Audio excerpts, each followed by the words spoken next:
Facilitating today's discussion is Minnesota Commissioner and Commission Chair Darren Cordy. Chair Cordy has been Minnesota's MIC3 Commissioner since the state joined the compact in 2014. During his tenure, he served as Chair of the Compliance Committee and Vice Chair and is currently the Commission Chair. He is also the Assistant Commissioner for the Minnesota Department of Education's Office of Student Support Services, overseeing the divisions of special education, nutrition program services, and charter schools. It is now my pleasure to turn the program over to Chair Cordy to begin today's presentation. Thanks, Lindsay. Again, for those of you that don't know me, my name is Darren Cordy. I'm the chair of the Military Interstate Children's Compact Commission and the Compact Commissioner for the state of Minnesota. I'm excited to welcome commissioners, ex officio representatives, and guests to today's webinar, Empowering Student Voices Using Collaboration to Address Education Concerns for Military Children. Today's session highlights a powerful example of what can happen when students recognize challenges in their peers' educational experiences and work alongside policymakers to address them. This directly supports the Commission's current strategic plan, affirming our commitment to staying mission-driven and student-centered. Culture is the foundation of the Commission, and by prioritizing a student-centered approach, we strengthen our ability to take action in ways that best support military-connected children.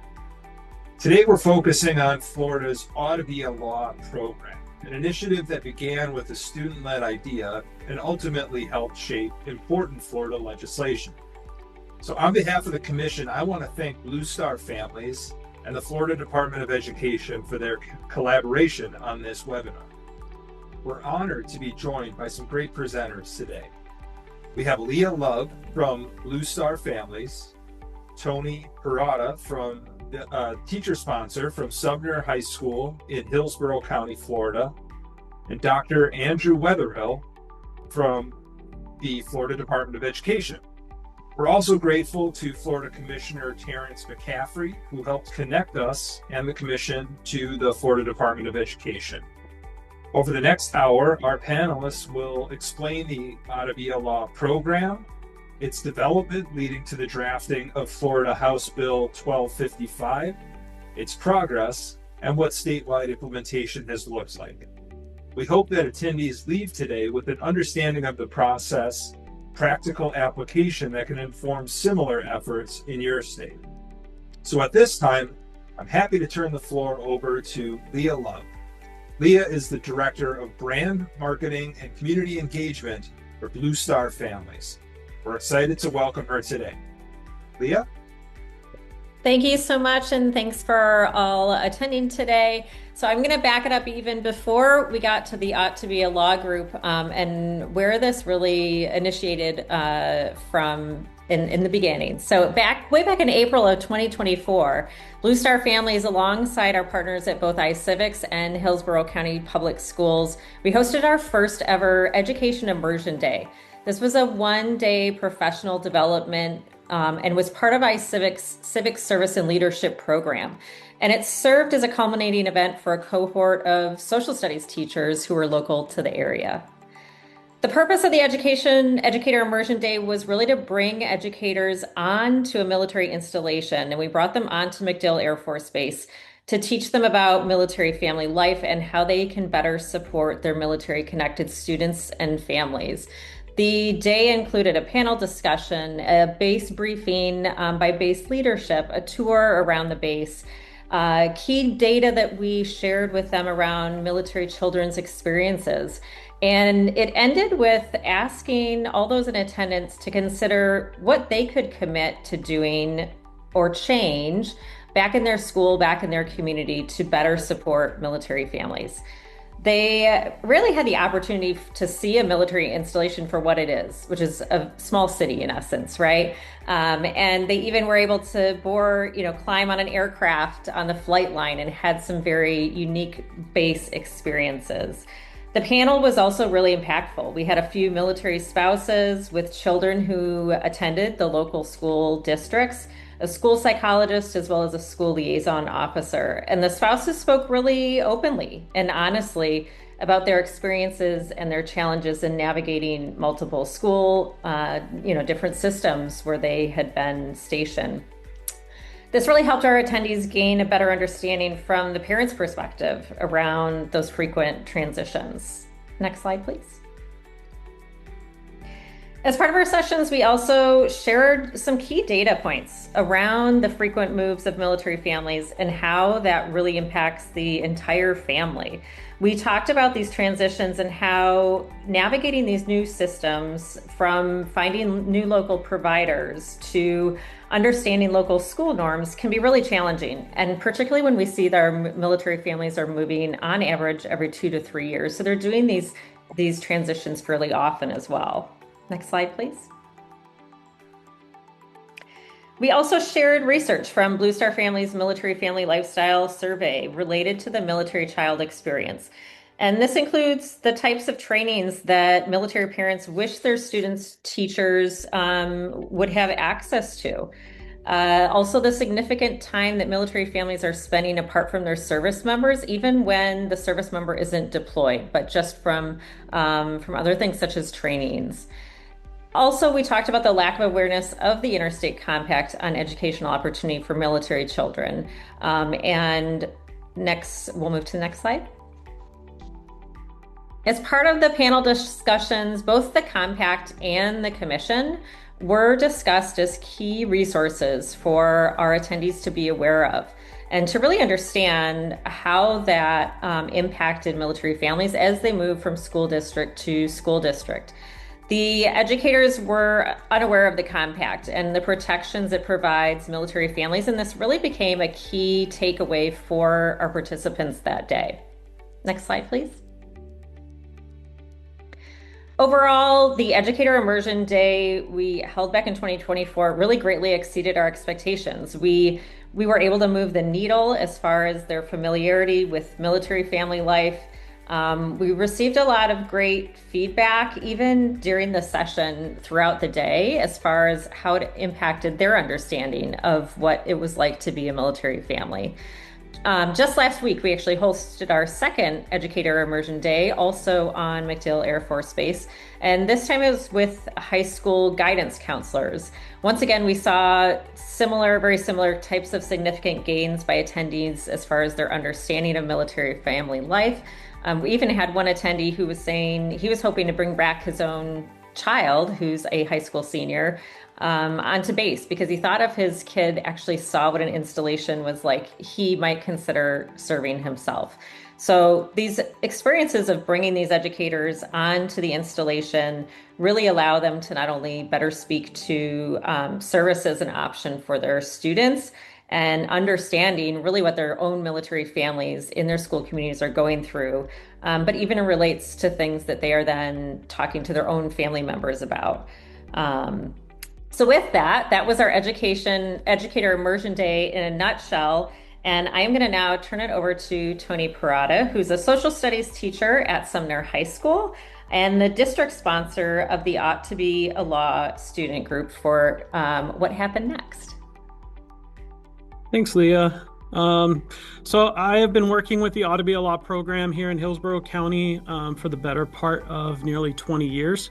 And each year I challenge the students to come up with an idea based on a problem that they identify in our community and how they can craft a way to solve it. And as Leah just spoke about the Immersion Day, that's kind of where our story started for the year of 2024-25. I had my department head, Mr. George Garner, who attended the Immersion Day at MacDill Air Force Base. And there he heard the firsthand accounts of the unique hardships and experiences that our military families face as they go through their transition periods between their change of stations. When he shared those powerful stories with the students in our Ought to Be a Law program, it had become a catalyst for everything that was going to follow. Our students were in disbelief that a compact that had been in place in Florida since 2016 could be so readily ignored, and it inspired them to act on behalf of the military students that were their peers. So what happens for us inside of our program is that the students are then kind of stepping into the real world of policymaking and working on real life legislation. And so in October of 2024, at what we hold is an annual town hall meeting, students from different high schools are able then to go and present ideas that they have for legislation to a meeting convened with members of our Hillsborough County legislative delegation, as well as a few members of our school board. And our students here at Sumner High School presented their research on the Military Interstate Children's Compact Commission and that compact's legislation. What our students were able to identify was a critical gap. Despite Florida having been part of the compact for more than 16 years, their research included polling over 100 school-based personnel across 12 different districts. And they honed in specifically on districts that were home to military installations. Unfortunately, of those 100 people that were polled, we polled folks that were involved with bringing those students and registering them at the school. So data processors, guidance counselors, and administrative staff. We were able to find no one that could tell us what the Military Interstate Children Compact Commission was. So this data provided us a clear focus and a clear goal that the compact needed an enforcement mechanism and perhaps a mandatory educational component. And so the students began to put that in place, and we started working with then State Senator Jay Collins, who is now our Lieutenant Governor here in the state of Florida, who saw value in what the students were doing with this initiative and agreed to sponsor their bill. I should also mention at this point that I had the opportunity to also meet with State Senator Danny Burgess, who is a Florida MIC3 legislative board member, to discuss what the students were trying to do as well to make sure that it was fitting into what Florida already had in place legislatively. The photos that you see in this particular slide are photos from that town hall meeting and their presentation before that legislative body. Next slide, please. So with the bill filed through Senator Collins, the students made 2 different trips to the state capitol in Tallahassee, where they were able to lobby and testify.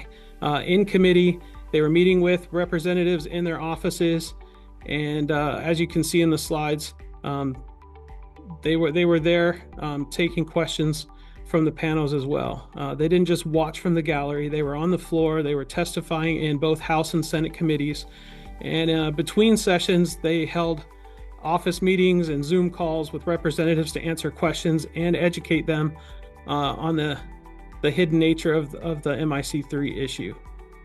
The most remarkable part of this journey is that these young women who crafted this piece of legislation were actually not from military families themselves. They were driven by a sense of patriotic duty and a desire to support their peers who sacrificed so much. They tracked this bill through its entire legislative process, learning firsthand that civics isn't just a textbook chapter, it's a tool for change. Next slide, please. So after we were able to see this bill through, it was passed and signed into law by Governor Ron DeSantis in May of 2025. The journey came full circle for us as the students were then invited to go back to MacDill Air Force Base. Our students began the day there at the dining facility where they reported their mission success to military moms over lunch, talking with them about some of the hardships they had faced and how hopefully with this education component that their students would not be meeting the same challenges in the future. They then were able to meet with some of the JAG officers that were on base and toured one of the courtrooms. The JAG officers were thoroughly impressed as the students talked to them about what they had been able to accomplish and their ability to navigate the complexities of passing state law. They were able to answer several questions that the JAG officers had about the process and what they had learned. Our day culminated in a meeting with the wing commander at MacDill Air Force Base, Colonel Edward Zepanik, and his staff in a room filled with some school board members and senior district district staff. These students spoke with confidence there, asking the leadership to see the work through by invitation and commitment. The success of this bill was a team effort. It was the students seeing the vision and looking for a level of justice for our military families and their peers.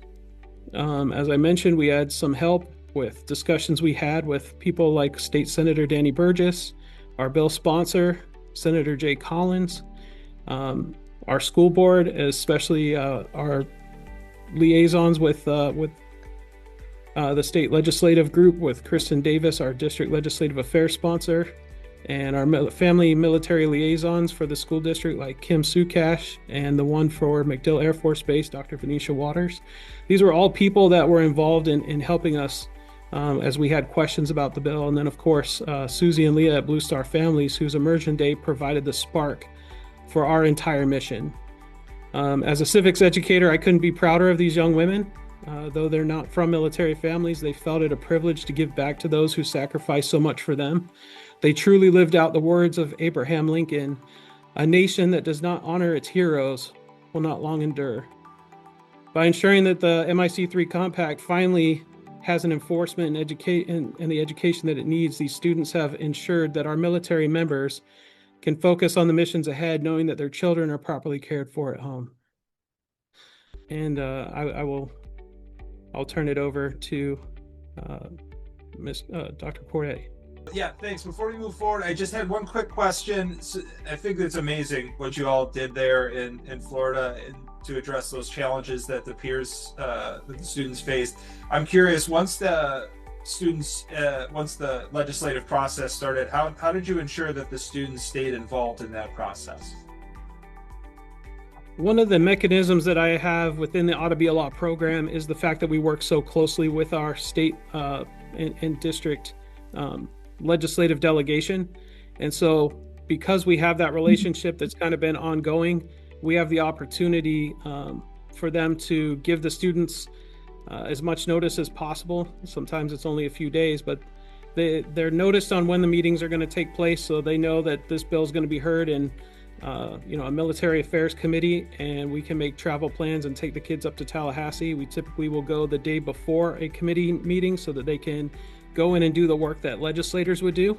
They'll go into the committee members' offices and they'll say, "Hey, I'm from Sumner High School and I helped to write this bill on MIC3, and I was wondering if you had any questions on, House Bill 1255 that we have coming up in committee tomorrow." And they'll meet with those representatives in their offices and answer questions and ask for their support in that committee meeting. And then, they'll show up the next day and testify there. So having that ongoing relationship is really important, and making those connections with the legislature in advance. Thank you so much for that insight on how the program came together. As somebody who is a former legislative staffer here in Minnesota and former legislative affairs staff at our agency, and I'm sure that the legislature, a lot of those decisions, unfortunately or fortunately, are getting made by adults that are contributing to those conversations. And it's not enough that we have kids that are contributing to conversations. They're the ones who are being impacted by this. So I think this is a really excellent program that you've got going there, and something that we can all look at and maybe model after. So now that we've got some more information on the program and the development of House Bill 1255, we're fortunate to have an expert with us today to talk about implementation of the bill, since it was signed into law last year. So today we've got MIC3 Florida Commissioner Terry McCaffrey, who will introduce our next presenter.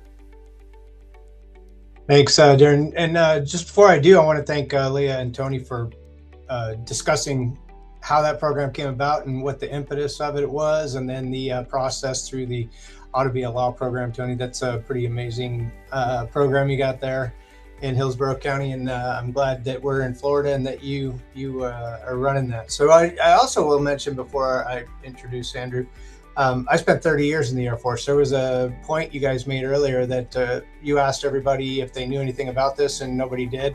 I would have been in the same boat. After 30 years in the Air Force, I retired in 2014 and have been working military programs in the state of Florida for most of my retirement years. And I was unaware of this program at all until Governor DeSantis asked me to be the commissioner for it. So I felt like I had a good background to understand what needed to be done once I found out it existed. But it is important that people know about the program so that it can be utilized to the max extent possible. I have been honored and blessed to have been the commissioner for MIC3 here in Florida since 2023. And part of that is because of the great team we have here in Florida. We have 14 SLOs all around the state supporting all of our military installations, and staff from the Department of Education, primarily Mr. Andrew Weatherall, who I will introduce now. So Dr. Weatherall serves as the Senior Director of Student Support Services at the Florida Department of Education.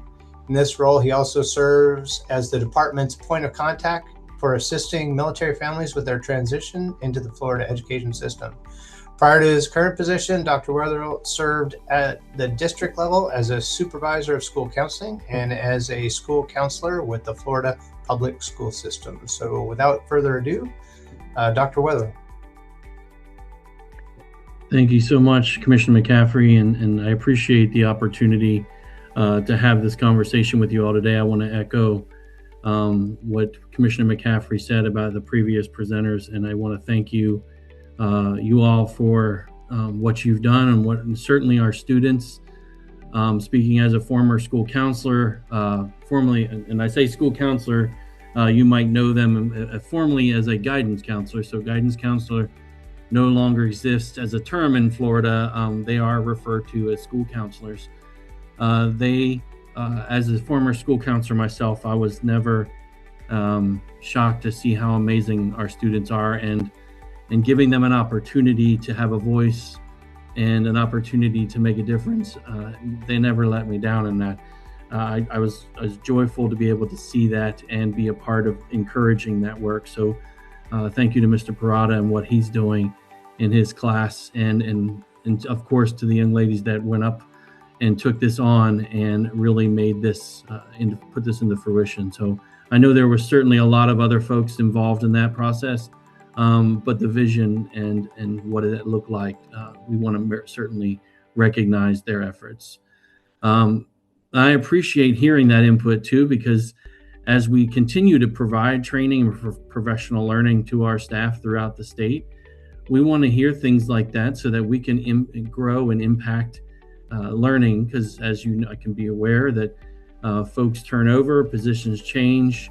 So there's always a need for ongoing professional learning and education to help ensure that our staff are aware of not only the Compact Commission, the MIC3 group and what the work it does, but all the resources that are out there and available for free that can help educate them and ensure that they can make all of our students and certainly our military families aware of just how we can improve their public school experience.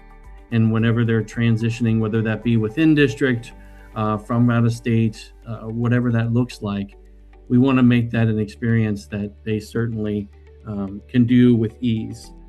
So I'm going to take you on a bit of a journey, just because I like to be special and I don't want to have a PowerPoint slide. So I'm going to take you a bit of a journey here with me, just so we can see some of the things that came into being. So hopefully you can see what I just did. Did it show up on your screen? Are you able to see the screen? Yes, Dr. Weatherall. Are you looking at me? Okay, so you're seeing House Bill 1255. I just want to verify. Yep. Okay, great. Thank you. So this is obviously the House bill on the Senate website. This was a very large bill that had a lot of different components. Our office at the department was able to provide input through bill analysis on different areas of this bill that shared, what current status would be and what potential impact would be, depending on the passage of the bill. Obviously, the bill was, as we heard earlier, it was adopted by both chambers and signed by Governor DeSantis. And so the change was made and amended to section 1003.05 here under this rule, under this law, which required the Department of Education to develop a training that would support the transition of students from K-12 schools from an out-of-state school into Florida's public educational system. So post that change, the department in September of 2025 sent a memo out to superintendents and districts, letting them know of the update around both House Bills 1105 and 1255. And as you can see down here at the bottom, about page 3 of this memo, and I'll provide these links in the chat for you all as I go. This is the memo that went out to superintendents that just made them aware of changes to the law.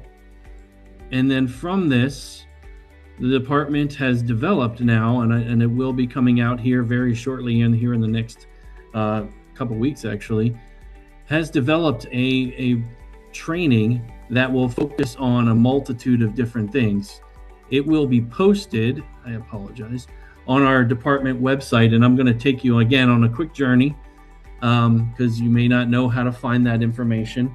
But if you were to land on the Florida Department's website, and you would go to Public Schools and Student Services, we have a site dedicated to family military resources. And this information also has relative information for schools and districts. So it's really for everyone. But certainly we want to make sure that our families are aware of all the different things happening here in Florida. Florida is, after all, very committed to making sure that our military families know that they're appreciated, and we certainly want to support everything that they are doing. So that's why we have things such as the Purple Star School of Distinction that even goes into being a district Purple Star, as well as a college Purple Star campus. So we want to make sure that our students and families feel that they are supported, especially for the sacrifices that they are all doing in order to support our great country. So our trainings will be posted on this website. It is in the process of being approved for posting. Currently, it's here already. There you go. The information is here. The PowerPoint is up for you all to see. And that information here is telling them about this training. It goes into the compact. It also talks about our school liaisons that the Commissioner McCaffrey shared before. District contact information if they want to learn more about how to contact our compact itself for Florida, as well as different resources that are available to our families. But you can see here that this training is going to be available and is available to everyone. It is on there publicly posted right now. And this information will be shared down. We are going to be sending another communication to districts to make sure that they are fully aware of its posting. And ultimately, what will be provided to every district is not only this PowerPoint, but also the ability for them to have the speaker notes and everything that they would need to provide this training to all of those who are supporting their military families within the districts. So you can see here from the agenda, it's going to talk about what Florida's commitment is to our military families, all the programs, different things that Florida is doing to support our military families. It's going to go into the commission, the Compact Commission itself, as well as the need for a memorandum agreement with the different installations that are throughout Florida. We will go over very specifically pretty much Article 4 and Article 5 of the military compact, and we'll also obviously dive into sections 1003.05 with regards to supporting that transition of student families to Florida. We will also provide active scenarios, so different things that may come about, so that would help our school districts be able to troubleshoot and problem solve the different things that may come up. And then certainly we will also give them the military resources and training opportunities that also exist. So you can see this is all going to be all available, and I'll let me backtrack this one. Put this in the links again for you all, for you to have, so that you can go to this website and you can certainly navigate all that's there and available and live for our families, for our districts, and for anyone who wants to utilize this information to share and ensure that they're aware of all the things that are available to our support our families as they transition to these schools. So again, this information is live.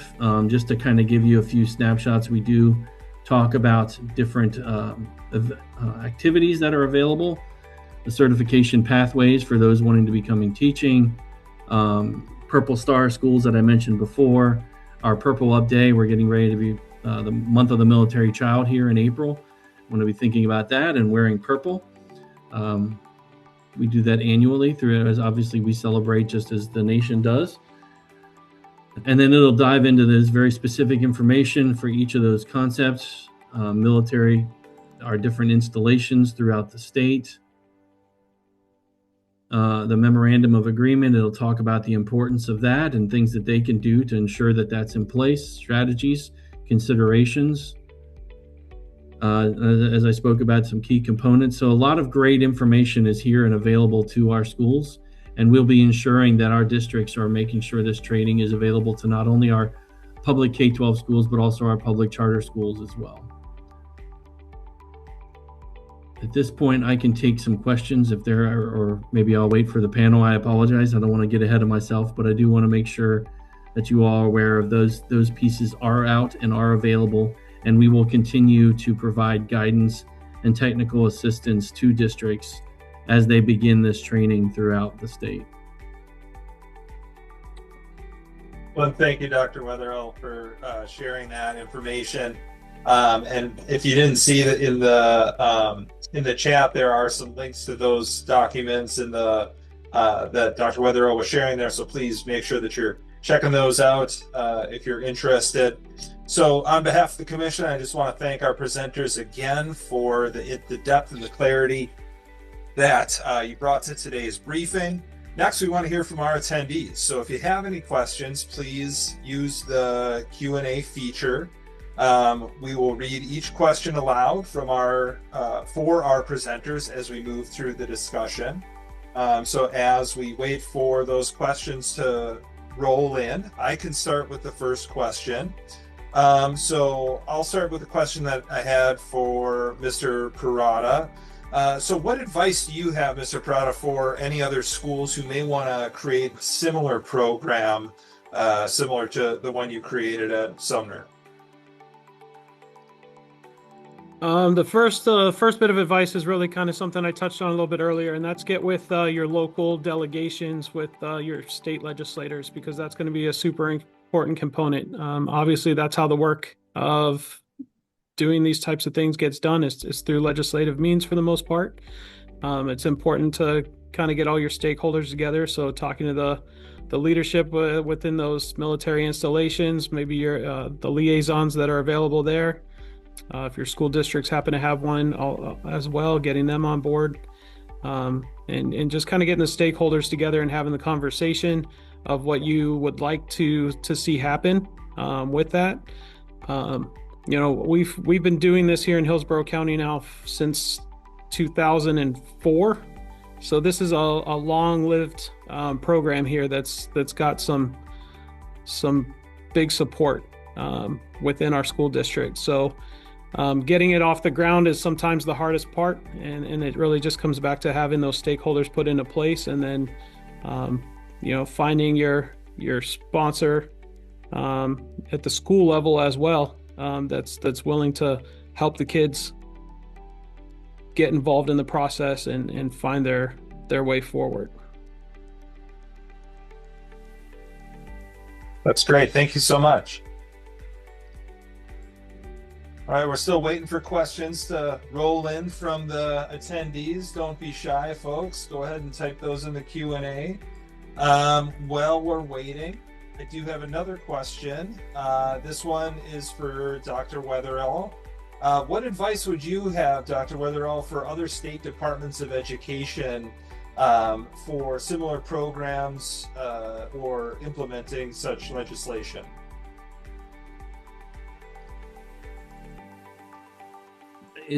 I think I spoke about it earlier.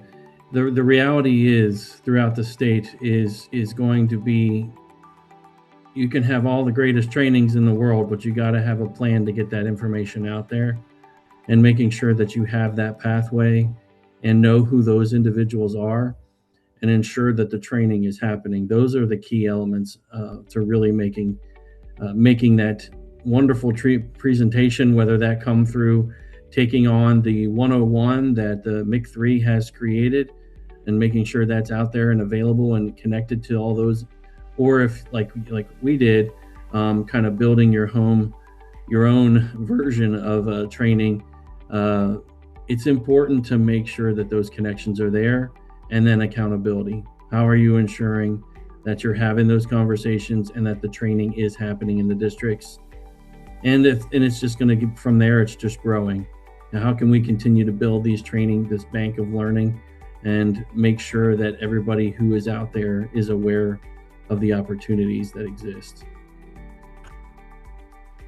That's great. Thank you.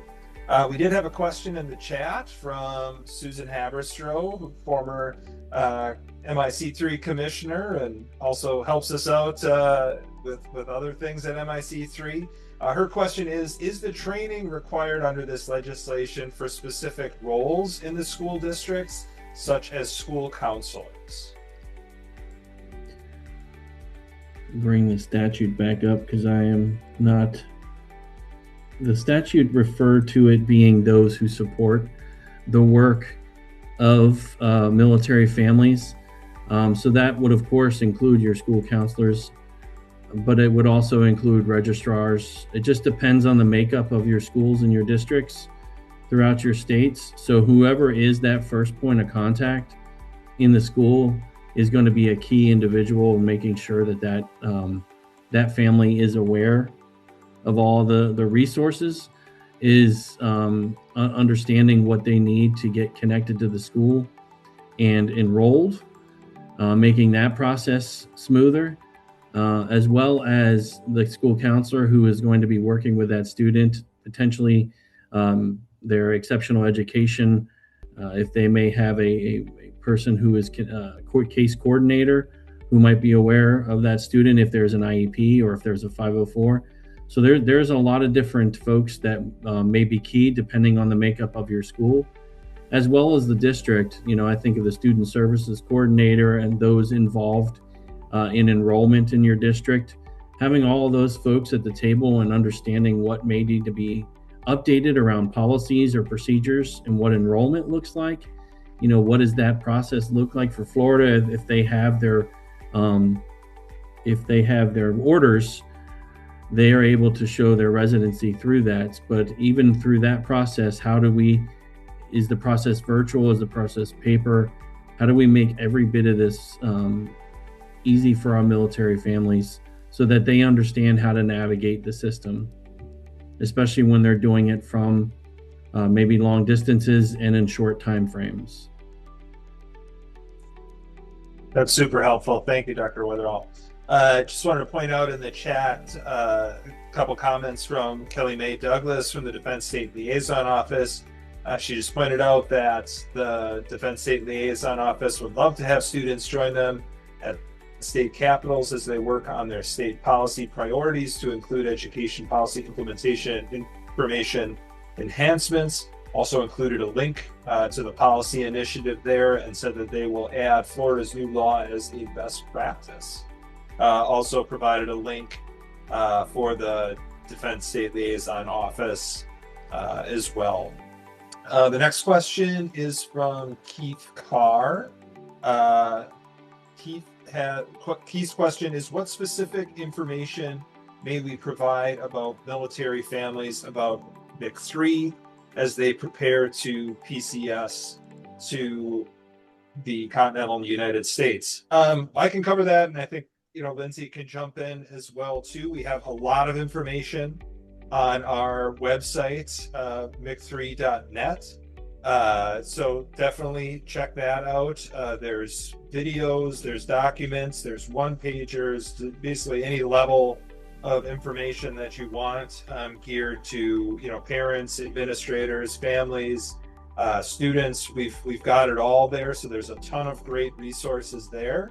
There's also contact information for each of the commissioners in the various states as well too. So if you're running into issues for those families, depending on what state they're moving into in the US, then you'll have contact information there for the points of contact, both for the Defense State Liaisons as well as the compact commissioners. And then of course there's also contact information for our national office staff, who are extremely helpful and very knowledgeable about compact related issues. Again, if you run into any transition issues, compact related issues, they are there to assist. What else did I miss, Lindsay? The only thing I would say for schools in particular is that we do have a guide for parents, school officials, and public administrators on our website.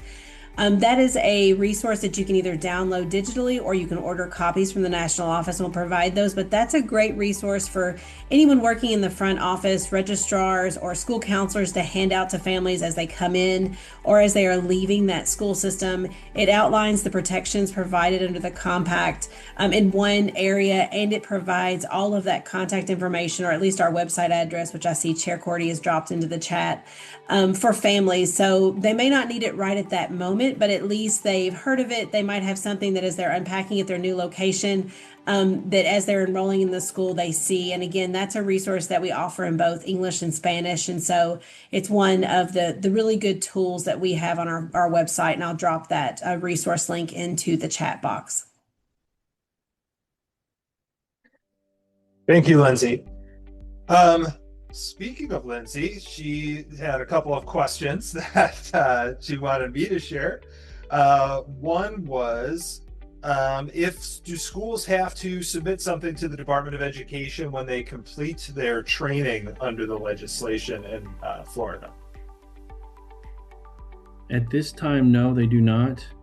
The expectation that this training would be ongoing. Not just a one-time opportunity, that this would be an ongoing built-in training that would happen for staff, because as we know, people articulate in and out throughout the year or annually, either way. So this training would need to be ongoing with school-based staff. That's great. Thank you. Another question was, are there any professional development hours or CEUs that are available for this training when folks complete those? So in Florida, that would be a locally determined decision, most likely so, that the districts would develop this as a professional learning opportunity so that school-based staff, whatever they look like, whether it be a school counselor or registrar or whomever, would be taking that, they would be able to use that for whether it be certification points, most likely for recertification for their training, or just training opportunities as part of their duties and responsibilities. Great, thank you. Well, I have not seen any more questions in the chat or in the Q&A box. So with that, maybe I'll hand it over to you, Leah, for any last thoughts or advice that you might have. Thank you so much. Last thoughts I think are just that the more we can spread awareness and understanding of that military family experience as a whole, and particularly with our schools, is really one of those first points of connection for our military families as they move. The better we can then move into things like this to better, have those better supports in place for them. So just appreciate everyone's commitment to that. And particularly as a military spouse myself, and having kids who've gone through many of these transitions, appreciate everyone's work to help our families who are serving. thank you for everything that you do and everything that Blue Star Families does. And I want to thank all of our attendees for their thoughtful questions and for your continued commitment to military-connected children. We hope that this conversation was informative and that it highlighted not just the success of Florida's Ought to Be a Law program, but also the power of listening to and elevating student voices. It's an essential part of our commitment to staying mission-driven and student-centered. So one last thing, just as Lindsay put in the chat there, our link to publications. Just want to plug one more time. If you have any other military connected youth transition issues that you're running into, please, please, please utilize MIC3 as a resource, not just the physical, and digital resources that we have on the website, but also the human resources that we have available in each and every state and DC. We are all here to help. We are literally just waiting for your phone call to try and solve problems for you. So please reach out, let us know. And lastly, thanks for our panelists again for your insights. For our commission members, we want to encourage you to carry some of the ideas that you heard today back to your state councils. I know I will be, and continuing how you can explore how student-led solutions can drive meaningful change. So with that, I'll just thank everybody for attending and have a great rest of your day, and we'll see you at our next webinar.